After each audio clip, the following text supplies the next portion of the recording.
Private tuition পড়তে গিয়ে নিখোঁজ দ্বাদশ শ্রেণীর মেধাবী ছাত্র। ঘটনাটি ঘটেছে পূর্ব বর্ধমানের নাদনঘাটের ইটখোলা পাড়া এলাকায়। জানা গেছে শনিবার সে টিউশন পড়তে যায় সমুদ্রগড় থেকে নবদ্বীপে ট্রেনে চেপে গিয়েছিল, কিন্তু তারপর থেকে তার আর কোনো খবর পাওয়া যায়নি। গোটা পরিবার দুশ্চিন্তা এবং উদ্বিগ্ন অবস্থায় রয়েছে। তারা রেলের বিরুদ্ধে অসহযোগিতার অভিযোগ সামনে নিয়ে এসেছে। তাদের অভিযোগ, নবদ্বীপ স্টেশনে গোটা বিষয়টি তারা রেল পুলিশের কাছে অভিযোগ জানিয়েছে, কিন্তু রেলের পক্ষ থেকে সেই এলাকার সিসিটিভি ফুটেজ তাদের দেখানো হচ্ছে না, এমনকি কোনো রকম সহযোগিতা করছে না, এমনটাই রেলের বিরুদ্ধে অভিযোগ এনেছেন পরিবার। পাশাপাশি তারা পুলিশকেও অভিযোগ জানিয়েছে এই গোটা বিষয়টি, এবং এখনো পর্যন্ত এই মেধাবী ছাত্রের কোনো খোঁজ পাওয়া যায়নি। পরিবার যেটা জানিয়েছে, তার এক বন্ধু ফোন করে তার বাড়িতে জানিয়েছিল অঙ্কিতকে খুঁজে পাওয়া যাচ্ছে না, কিন্তু সে কোথায় গেল, কিভাবে বা নিখোঁজ হয়ে গেল তা এখনো রহস্য। গোটা বিষয়টা তদন্ত শুরু করেছে পুলিশ। পাশাপাশি চরম দুশ্চিন্তা এবং উদ্বিগ্ন অবস্থায় দিন কাটাচ্ছে পরিবার। পূর্ব বর্ধমান থেকে বিধানচন্দ্র, নিউজ টাইম।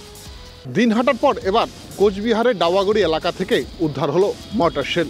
যে মর্টার শেল সাধারণত ব্যবহার করে সেনাবাহিনীর জওয়ানরা।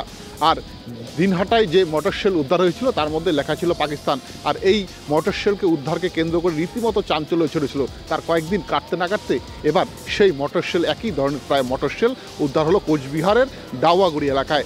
পেট্রোল পাম্পের ঠিক পাশে একটি মাঠ রয়েছে, মাঠের পাশেই রয়েছে মরাতাওয়া নদী। এই নদীর পাশেই কিন্তু এখান থেকে উদ্ধার হয় মর্টার শেলটি, যেটির মধ্যে কিন্তু বিশেষ করে দেখা যাচ্ছে যে 51 mm মর্টার শেল। কীভাবে এই মর্টার শেল এই এলাকায় এলো তা নিয়ে কিন্তু রীতিমতো চাঞ্চল্য চলেছে। এবং কোচবিহার কোতোয়ালি থানার পুলিশ সেখানে পৌঁছে সম্পূর্ণ এলাকাকে কিন্তু সিকিওর করেছে এবং কোনো রকম যাতে বিপদ না ঘটে সেই ব্যবস্থা করেছে। তবে এই যে মর্টার শেলকে নিষ্ক্রিয় করার জন্য কিন্তু ইতিমধ্যেই পুলিশের পক্ষ থেকে পুলিশের যে বোম স্কোয়াড রয়েছে তাদের খবর দেওয়া হয়েছে। তবে আমরা বিগত দিনে দেখেছিলাম যে এই যে মর্টার শেল নিষ্ক্রিয় করার ক্ষেত্রে কিন্তু বিশেষ করে সেনাবাহিনীর যে বোম স্কোয়াড রয়েছে তাদেরকে কিন্তু ডাকা হয়। তবে কোচবিহারের যে পুলিশ যে সেখানে যে বোম স্কোয়াডকে ডাকা হচ্ছে তারাই এই নিষ্ক্রিয় করতে পারে কিনা এবং নাকি সেনাবাহিনীর সহযোগিতা নিতে হয় তাই কিন্তু দেখার। তবে এই যে এলাকায় মর্টার শেল উদ্ধার হয়েছে ঠিক 17 নম্বর জাতীয় সড়কের পাশে, স্বাভাবিকভাবেই কিন্তু এই প্রশ্ন উঠছে কি করে এলো এই সেনাবাহিনীর মর্টার শেল এই এলাকায়। কোচবিহার থেকে হিরক রায় রিপোর্ট, নিউজ টাইম। বহরমপুর শহর তৃণমূলের যুব সভাপতি পাপাই ঘোষের গাড়িকে লক্ষ্য করে পরপর 2 রাউন্ড গুলি, অল্পের জন্য রক্ষা। ঘটনাটি ঘটে গতকাল রাত্রে মুর্শিদাবাদের বহরমপুর থানার কাশিমবাজার সংলগ্ন রিং রোড এলাকায়।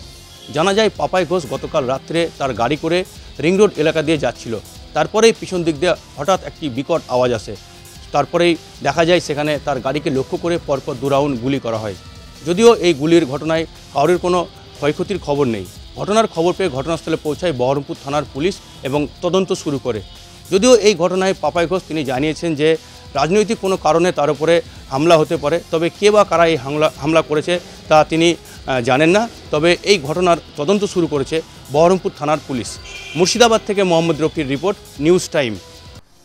পাসপোর্ট জালিয়াতি কাণ্ডে উত্তর 24 পরগনার গাইঘাটা থানার চাঁদপাড়া ঢাকুরিয়া এলাকা থেকে মনোজ গুপ্তা নামে এক ব্যক্তিকে গ্রেপ্তার করা হয়েছে। যেটা জানা যাচ্ছে গতকাল রাতে গাইঘাটা থানার এই ঢাকুরিয়া এলাকায় যে চাঁদপাড়ার বাড়ি রয়েছে সেই বাড়ি থেকে কলকাতা পুলিশের গোয়েন্দা দপ্তর এবং গাইঘাটা থানার পুলিশ যৌথভাবে হানা দিয়ে এই মনোজ গুপ্তাকে গ্রেপ্তার করে। যে বাড়ি থেকে এই মনোজ গুপ্তাকে গ্রেপ্তার করা হচ্ছে, জানা যাচ্ছে যে এই বাড়ির মালিক তিনি বিশ্বজিৎ দাস। যদিও তিনি এই বাড়িতে থাকেন না, এই বাড়ি ভাড়া দেওয়া ছিল। এই বাড়িতেই ভাড়া থাকেন সুমনা মল্লিক নামে এক মহিলা, তিনি তার ছেলেকে নিয়ে ভাড়া থাকতেন। সেখানেই এই মনোজ গুপ্তা তিনি আত্মগোপন করেছিলেন। সুমনা দেবীর দাবি যে তাকে তার দাদা তপন ভদ্র, যে চাঁদপাড়ার স্বর্ণ ব্যবসায়ী, তিনি বলেছিলেন যে এই মনোজ গুপ্তর বাড়িতে কিছু অসুবিধা চলছে, সেই কারণে কয়েকদিন থাকতে দেওয়ার কথা। যদিও গতকাল রাতেই পুলিশ আসে এবং এসে তাকে গ্রেপ্তার করে। যেটা জানা যাচ্ছে যে এই যে মনোজ গুপ্তাকে গ্রেপ্তার করা হয়েছে, যা পাসপোর্ট জালিয়াতি কাণ্ডের মূল চক্র বলে তাকে এখনও পর্যন্ত গোয়েন্দা দপ্তরের সূত্রে যেটা জানা যাচ্ছে যে তাকে মনে করা হচ্ছে।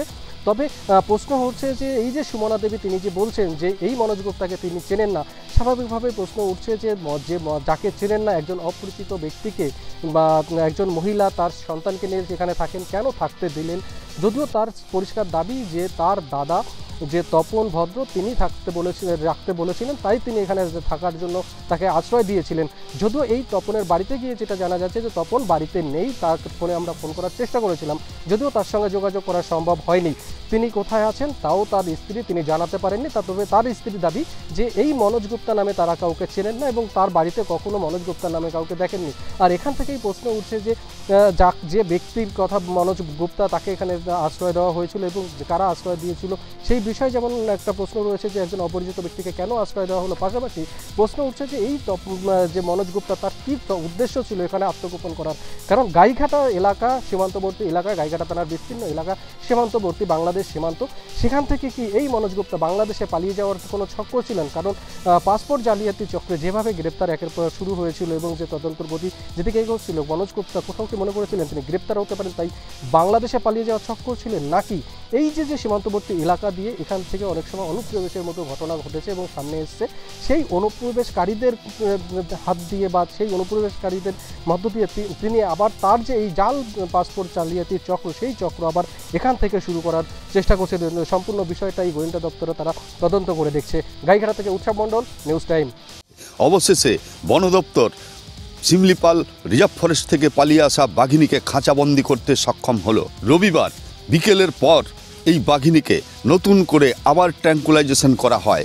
তারপরেই বাঘিনী ঘুমে আচ্ছন্ন হওয়ার পরেই সেখানে শিমলিপাল রিজার্ভ ফরেস্টের বিশেষ কমিটি এবং সুন্দরবন ব্যাঘ্র প্রকল্পের যে বিশেষ টিম এসেছিলেন তারা ভেতরে ঢুকে বাঘিনীকে খাঁচাবন্দি করে এই বাঘিনীকে গ্রিন করিডোর করে নিয়ে যাওয়া হয় আলিপুর চিড়িয়াখানায়। সেখানে চিকিৎসকেরা তার স্বাস্থ্য পরীক্ষা করবেন, তারপরই অনুমোদন পাবেন তাকে উড়িষ্যার শিমলিপাল রিজার্ভ ফরেস্টে নিয়ে যাওয়ার জন্য। বলে রাখা ভালো, এই বাঘিনী গোটা জঙ্গলমহল সফর করেছে, ঝাড়গ্রাম, পুরুলিয়া, অবশেষে বাঁকুড়া। দীর্ঘ 11 দিনের প্রচেষ্টার পর এই বাঘিনীকে ধরতে সক্ষম হয়েছে বন দপ্তর। বারবার বন দপ্তরের চোখের সামনে দিয়ে পালিয়ে যেতে সক্ষম হয়েছিল এই চতুর বাঘিনী। বন দপ্তরকে একেবারে নাস্তানাবুদ করে ছেড়েছিলেন এই বাঘিনী। বন দপ্তর প্রায় হাল ছেড়ে দেওয়ার মতো অবস্থা। একের পর এক জঙ্গল এই বাঘিনী ঘুরে বেড়ায়। বিভিন্ন জায়গায় তৈরি হয়েছিল গ্রামে বাঘের আতঙ্ক। সব মিলে সব কিছুর অবসান ঘটিয়ে অবশেষে এই বাঘিনী এখন খাঁচাবন্দি। বাঘিনীর স্বাস্থ্য পরীক্ষার পর তাকে নিয়ে যাওয়া হবে উড়িষ্যার শিমলিপাল রিজার্ভ ফরেস্টে। সেখানেই তার পুরনো বাড়িতে সে ফিরে যাবে। বাঁকুড়া থেকে ক্যামেরায় তপন মাহাতোর সঙ্গে সোমনাথ কুম্ভকার, নিউজ টাইম।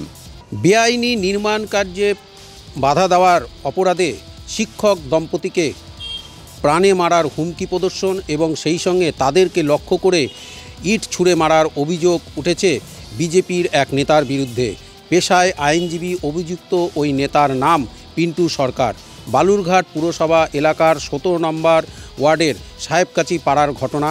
এই সাহেবকাছেরই পাড়ার বাসিন্দা পেশায় শিক্ষক অমিতাভ চৌধুরী এবং তার স্ত্রী শিক্ষিকা কাকুলি গাঙ্গুলি চৌধুরী, তাদেরই প্রতিবেশী পিন্টু সরকার বেআইনিভাবে বাড়ি নির্মাণ করছিলেন এবং এ কাজে প্রতিবাদ করায় সেই পিন্টু সরকার তাদেরকে নানাভাবে হুমকি প্রদর্শন করেন এবং তাদের প্রতিবাদ না মেনে সেই নির্মাণ কার্য তিনি চালিয়ে যাচ্ছেন বলে অভিযোগ। এবং এই ঘটনায় শিক্ষক দম্পতি বালুরঘাট পুরসভায় লিখিত অভিযোগ জানালে পিন্টু সরকার তাদেরকে প্রাণে মারার হুমকি দেন এবং সেই সঙ্গে শিক্ষিকা কাকুলি গাঙ্গুলি চৌধুরীকে রাস্তায় বেরোলে তাকে হানিরও হুমকি দিয়েছেন বলে অভিযোগ। এবং সে আতঙ্কিত শিক্ষক দম্পতি এবং সেই সঙ্গে শিক্ষিকা কাকুলি গাঙ্গুলি চৌধুরী তারা এ ব্যাপারে পিন্টু সরকারের বিরুদ্ধে বালুরঘাট থানায় লিখিত অভিযোগ দায়ের করেছেন এবং অভিযোগ পেয়ে বালুরঘাট পুরসভা যথারীতি অভিযুক্ত সেই বিজেপি নেতার কাছে তার বাড়ি নির্মাণের বৈধ কাগজপত্র দেখাতে বললে তিনি তা দেখাতে পারেননি বলেও পুরসভার তরফ থেকে পুরসভার চেয়ারম্যান জানিয়েছেন। বালুরঘাট থেকে শঙ্কর দাস, নিউজ টাইম।